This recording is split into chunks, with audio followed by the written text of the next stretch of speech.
Can you hear me? No.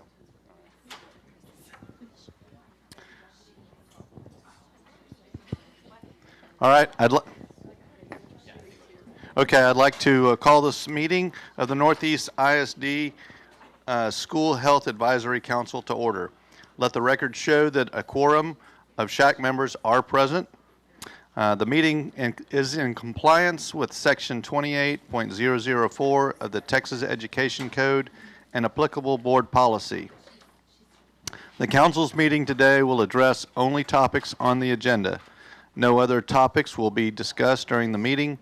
SHAC meetings are open to the public.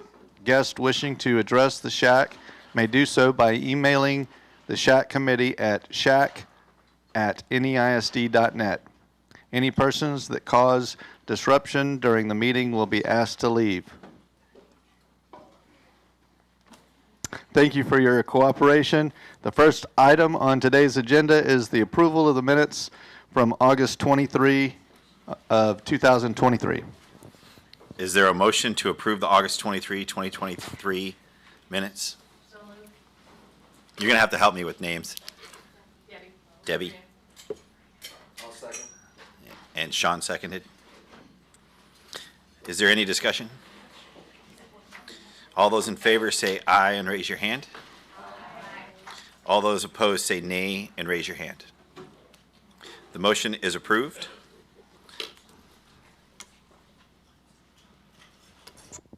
All right. The next item on the agenda is the SHAC recommendation and possible action for 6th grade HSAE.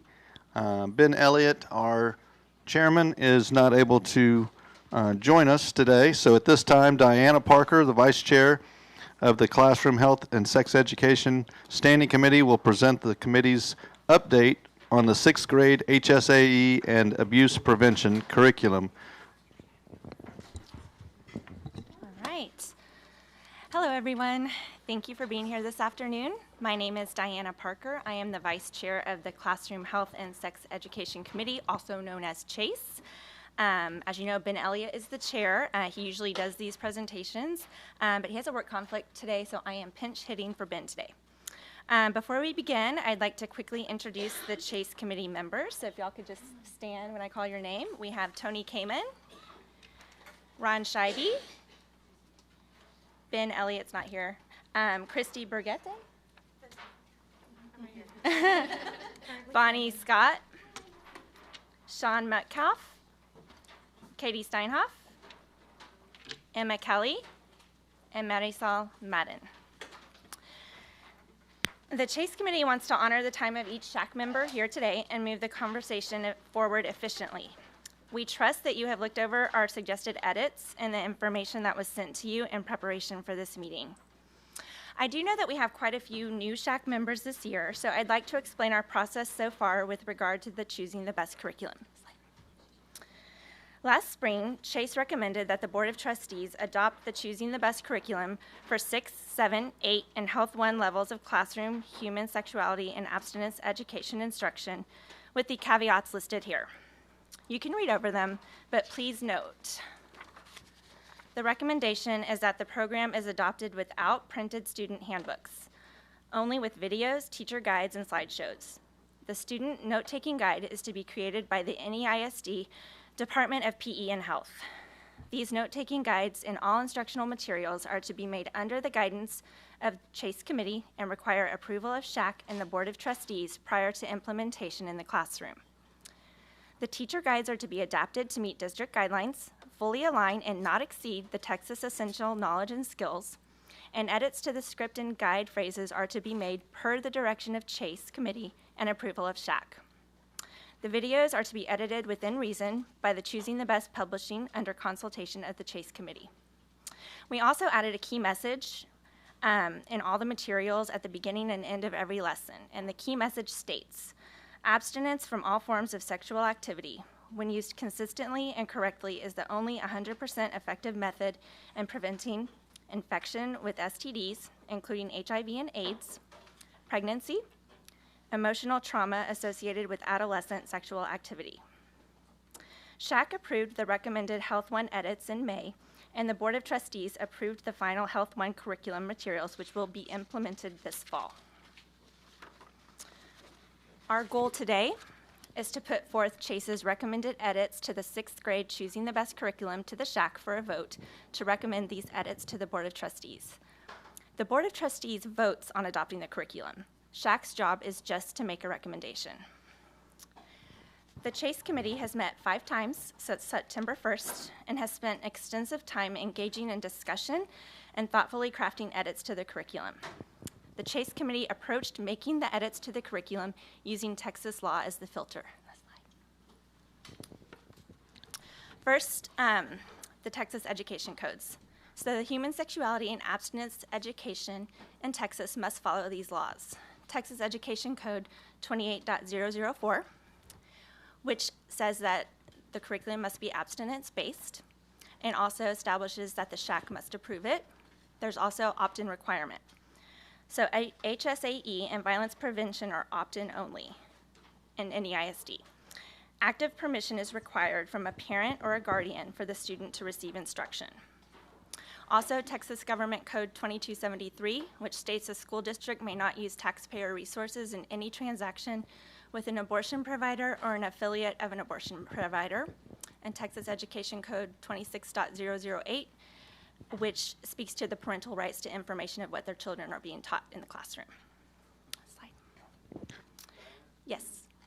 Your Okay. podium mic's live. All right, I'm live. All right, I'm sorry to interrupt. Yep. But I do want to make one more quick announcement.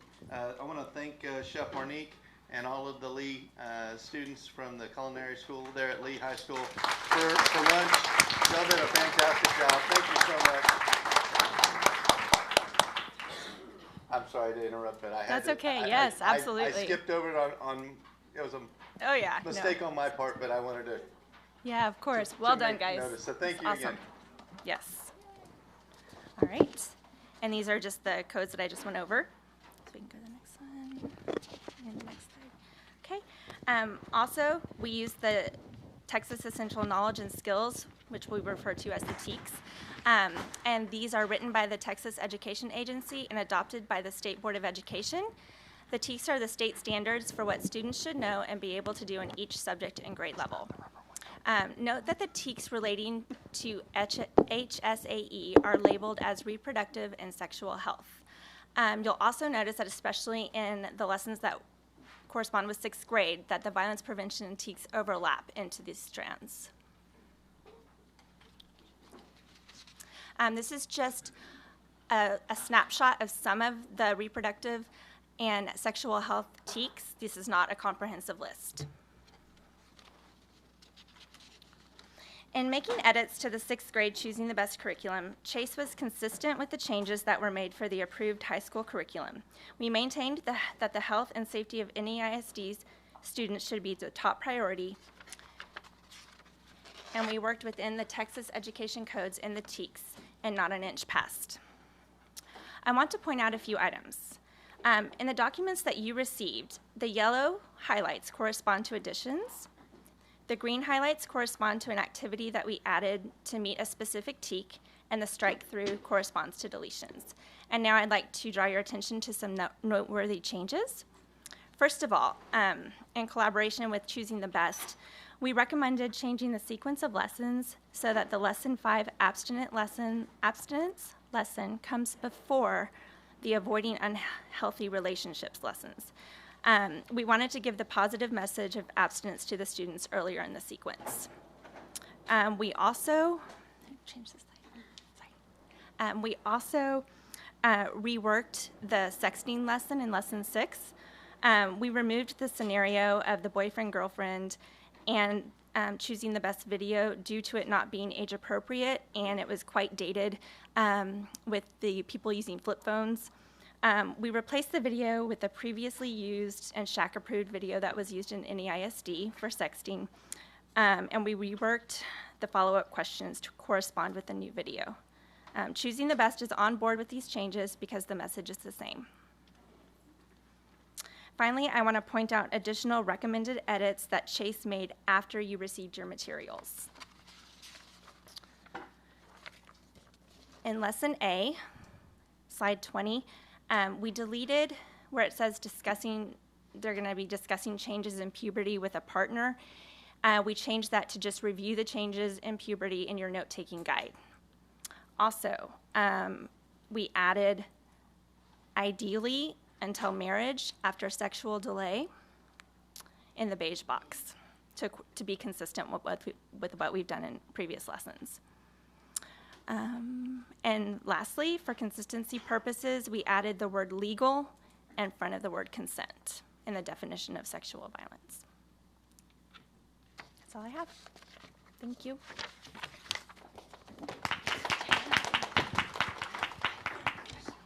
Thank you very much.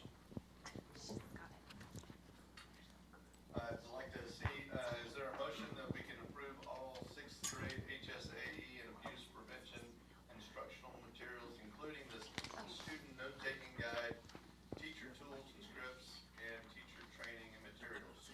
Or would anyone like to open it for discussions?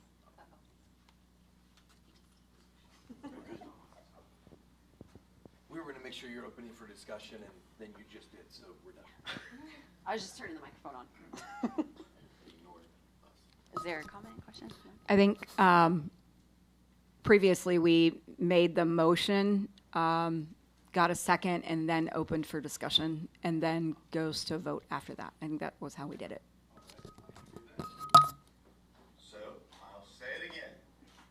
At this time, is there a motion to approve all 6th grade HSAE and abuse prevention instructional materials, including the student note-taking guides, teacher tools and scripts, and teacher training materials as presented?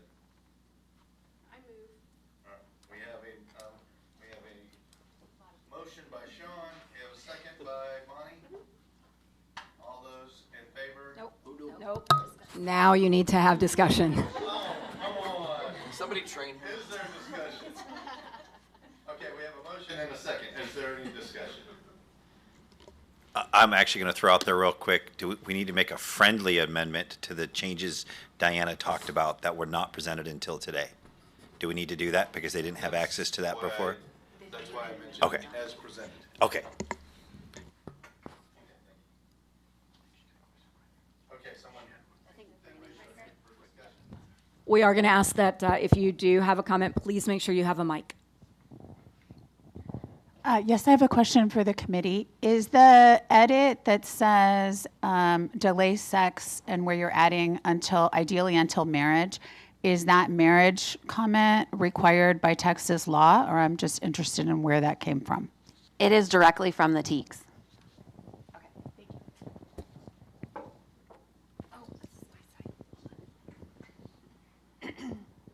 you. I can only cite the page 76. Somewhere in there it says you can still be funny without being pushy or crude. I didn't see anywhere in what I was reading that said that you can be funny. It was like being assertive about your body, your head. You have it up. So it says the mouth is part of being assertive because it is the way you say no in a firm, strong voice. You can still be funny without being pushy or crude. I just was wondering where that funny comment came from. And to me, I'm thinking it shouldn't even be there. Because when you're being assertive and at a firm voice saying no, you're not being funny, because if you be funny, then people don't take your no seriously. That's my comment.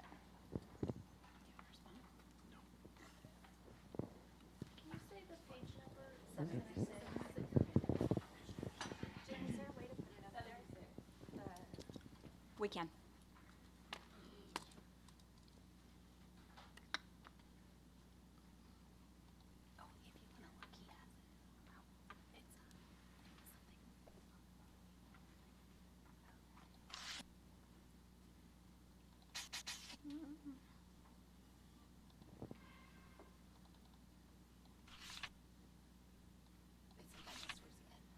It's like the very last lesson. I went too far. We did have some really good discussion about this lesson for students about creating boundaries. And part of it is that it's trying to teach that it doesn't mean you're a mean person or anything to set a boundary, and that you can also set a boundary without, in a very kind of conversational way, if the situation calls for that. And it talked about using body language, using humor with your friends, if there's a boundary that you're trying to set in a friend situation. And I think that's what it's referring to, just that you can still use your personality the way it naturally is and set a firm boundary. It also then goes on to talk more about you're still a nice person even if you have to set a firm boundary. But I kind of think that's what it's referring to. We did also kind of add something in, and now I'm not going to be able to remember the exact words, but to have it say, okay. So further down, one of the things we wanted to emphasize, which was an addition from us, so it is in yellow, it says, ask, why is it important to respect personal boundaries no matter how they are communicated? And say, no always means no. Say it with me, no always means no. So while we saw, like, when you're talking about the assertiveness and how are you being firm, but also being firm with your personality, because firm isn't necessarily mean. I can be kind and be firm. Getting across that in this point, or at this point in the lesson, no is the important part. And so we added that to go with it.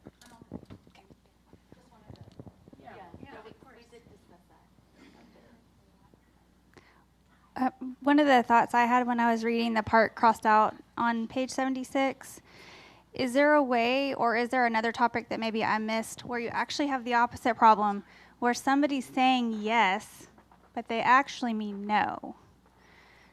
Do you see how that, like, sometimes kids they say yes, but you can tell they don't really want to go along. Do you see what I'm saying? Like the opposite problem, they're saying yes, but their body language and other things are actually saying no. So, Does that but she's come saying up? they're saying yes, is what's saying, even though they're meaning no. The lesson is to be assertive. Yeah, so the lesson is, To say so no previous to the problem. lessons are to establish, to know your boundary and to be comfortable with your own boundary before you get into a situation, Right. so that then when you're in a situation, you can say no, No. and that everyone, no matter how you say it, whether it's funny, serious, hell no, I'm sorry. Like, Yeah. it's a no regardless yeah. of how it's communicated. Right. I was just curious if I just missed where maybe we Sorry, here, take this. No, I was just curious if we ever addressed the opposite issue, and I just maybe missed it. I don't think it's really, I think, Or maybe that's different down the road. It might be down the road or before this, but there are several spots where we talk about when you set a boundary, you can use your words, you can use your body, you can use your body language. And so you're teaching the students how to set a boundary, but you're also teaching the other students how to recognize a boundary. And so that's all part of it. Yeah. So even if your mouth is saying yes, if your body language is saying no, the other students would have heard that and part of the lesson. Okay. Thank you.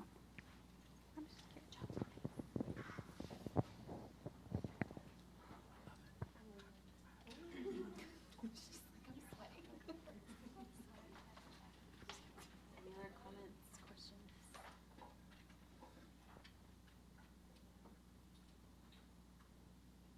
Okay, is there any other discussion?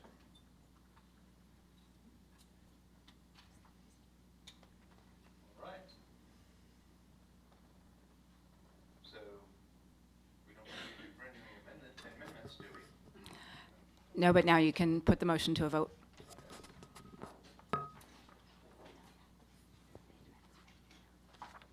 Okay, so the vote will be conducted by ballot, we don't even, do we need to, let's go ahead and just, all those in favor of approving the sixth grade HSAE and abuse prevention instructional materials, including the student note-taking guide, teacher's tools and scripts, and teacher training materials, as noted today and presented today by Diana Parker, and the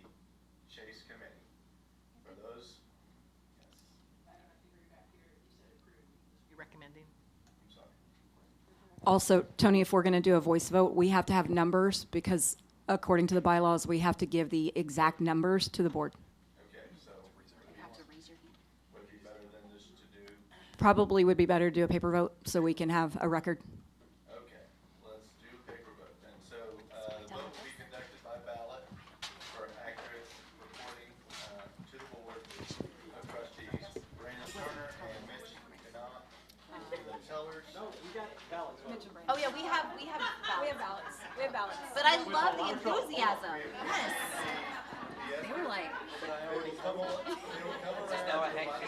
No, because if it's not folded correctly, then you can't accept it.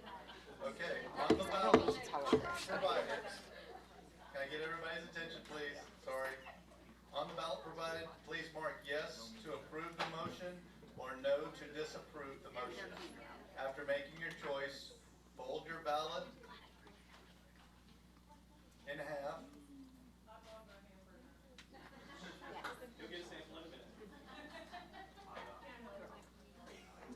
That's why I didn't say like this yet. You will fold your ballot and then hand it to the tellers. Let me show you how to properly fold the ballot.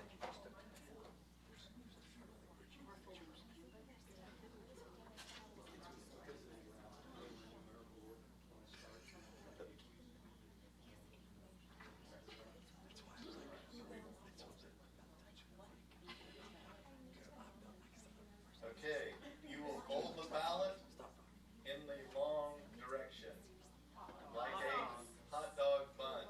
Oh, folded hot dog hamburger. Yes, hot dog hamburger.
Brandon. Besides that, are you even old enough to remember the Carnahan joke? Yes, I do. From Carson. Did you watch Nick at Night as reruns, or did you watch the originals? He was wearing the shirts. I wore the originals. I am.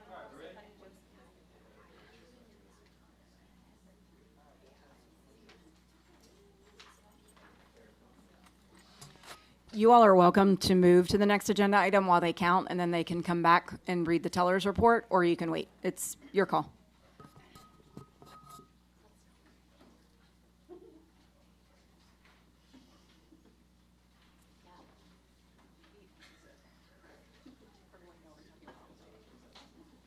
All right. While we are having our tellers count the votes, we'll go ahead and move on to the next agenda item, which is the recommendation and possible action for SHAC bylaw revisions.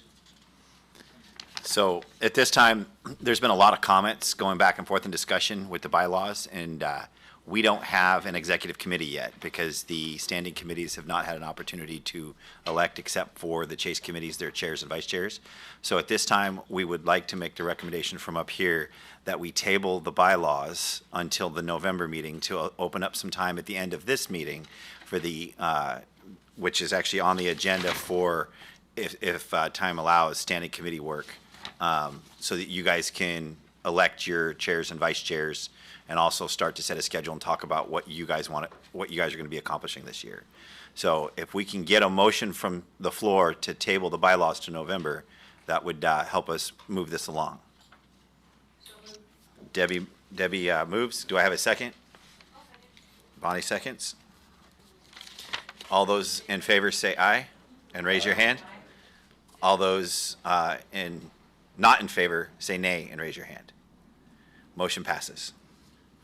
We'll take a few more minutes here before we move into, obviously you guys can talk amongst yourselves, but we'll wait for the guys to finish up counting the votes, and then we'll officially go through the rest of the agenda items and get back into standing committee work time.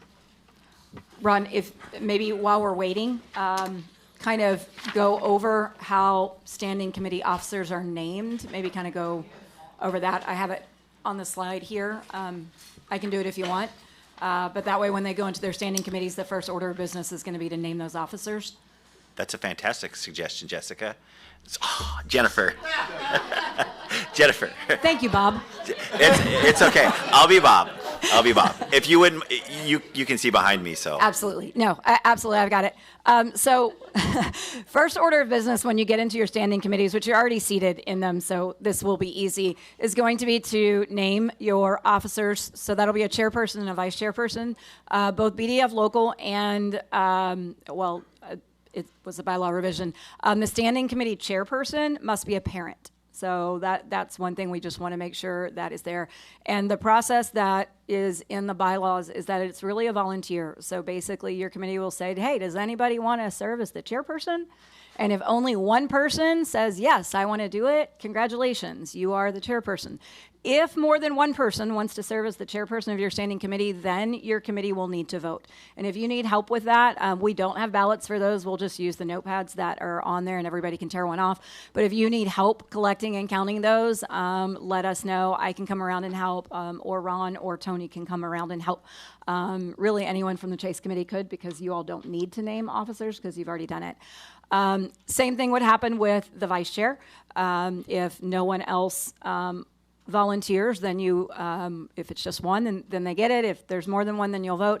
And then on the note taker, that doesn't really need to vote. If anybody's willing to do that, you get it. So just let us know. The note taker, we do have to have the notes submitted to me. You can either email them to me, you can put them in the folder or Google Drive, whatever, but we need those. And then once your standing committee meets a second time, you'll approve the old notes. Does not have to be formal minutes like the SHAC meeting, but we just want to make sure before we post them on our website that everybody in the committee agrees that, they were accurate and there aren't any mistakes in there.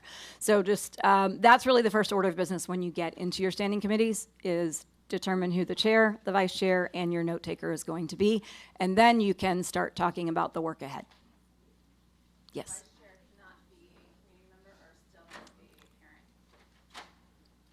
It is not, can you re-ask that question in a microphone for me? It's okay.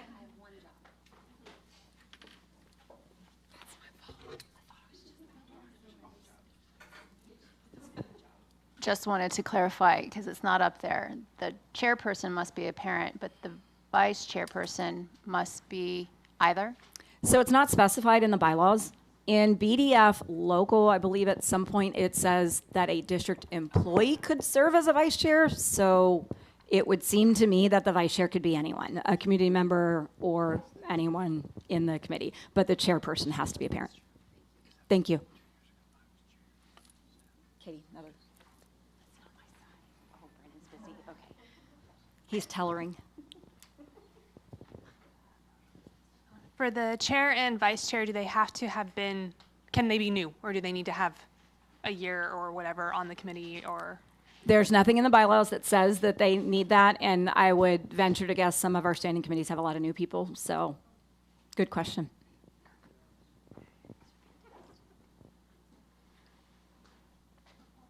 All right, I think we're ready. Have all voted who wish to do so? All right, great.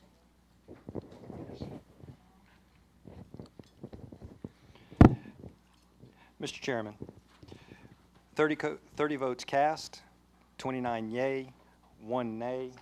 Oh, good. Yeah, you turned your microphone off. That was planned.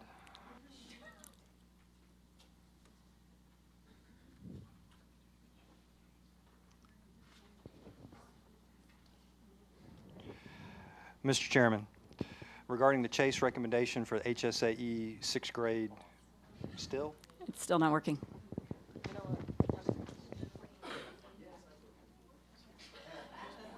That's fine.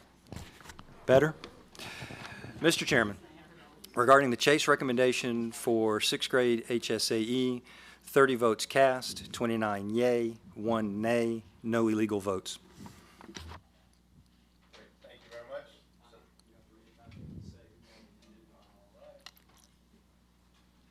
The motion being voted on, the Chase recommendation for HSAE 6th grade health, there were 30 votes, 29 voted yay, 1 voted nay, no illegal votes, and so the yays, or the motion has been approved.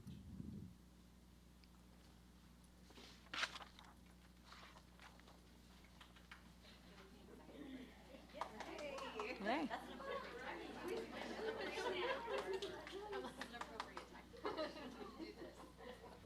All right, so at this time, we're going to adjourn, but before we adjourn, we do recommend that the standing committees break off into their work sessions so that they can first order business for the standing committees, determine the committee chair officers, the chairperson, the vice chair, and the note-taking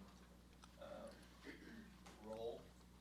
Officers are to be determined by request for volunteers, as Jennifer mentioned earlier.